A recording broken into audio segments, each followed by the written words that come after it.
Hey, this is Ciderhelm. For today's tactical episode, we'll be covering Ahri, the nine-tailed fox. Here's the situation. I'm playing Ahri and I've just arrived in the brush, coming down river after killing the blue golem. Leona and Caitlin were backing off as Heimerdinger and Vi approached, but with my arrival they are moving back in for a fight. Following behind me in the river is a collie. To us, it looks like we're engaging in a 4v2. What we don't see is that Mordekaiser is waiting in the brush next to us. Additionally, Amumu is just coming through the tri-brush to enter the fight himself. To them, it also looks like they're about to engage in a 4v2. It's 16.5 minutes into the game. Blue team leads in kills, towers, and gold. As Leona and Caitlin approach, Heimerdinger looks to be backing off, probably being tipped off that something is up when two underleveled players with no tower protection begin getting aggressive. With his health, he would rather not be the target of Leona's strong initiation tools. As he walks towards the brush, I begin casting Charm, slightly leading his path so he walks into it. Unfortunately, he decides to turn around and engage. As I move in, I activate Foxfire. This has a very short cooldown, meaning it should usually be activated immediately in a fight, and it will usually become available again during that fight. Each of the three Foxfire orbs operate independently of each other, meaning they will fire at the closest enemy in their own range, preferring champions.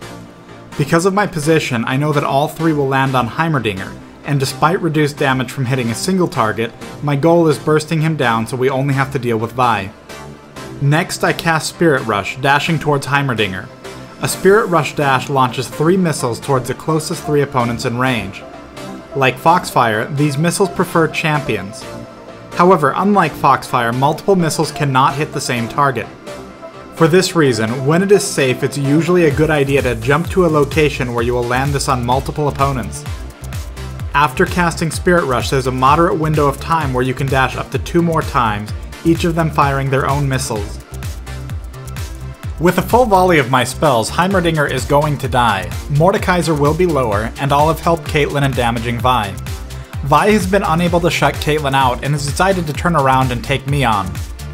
At the time I played this match, Vi was a giant question mark to me. I had no idea what her abilities were.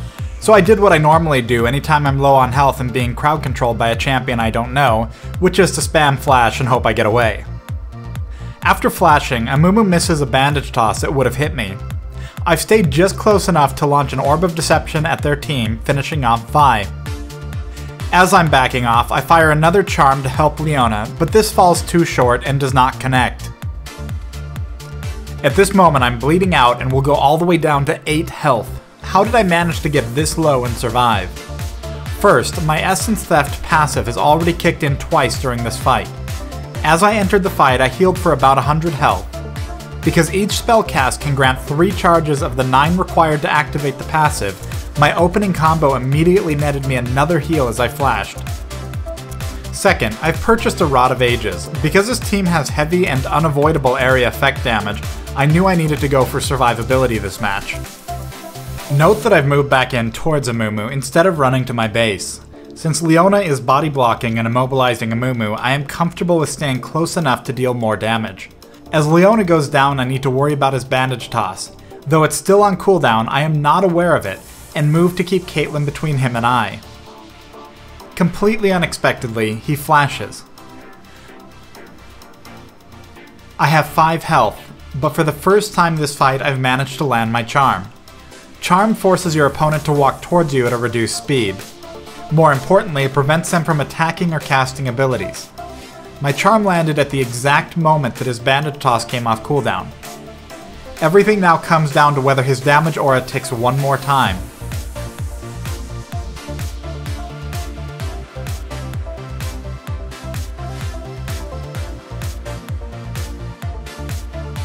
Thanks for watching this episode. If you enjoyed this, be sure to check out my Turning Point series beginning next Saturday on the Machinima Realm channel. Turning Point analyzes pro-level team fights. For the rest of this month, I'll be continuing to work on updating and improving this series and the Don't Feed series to make sure they set a new bar in 2013.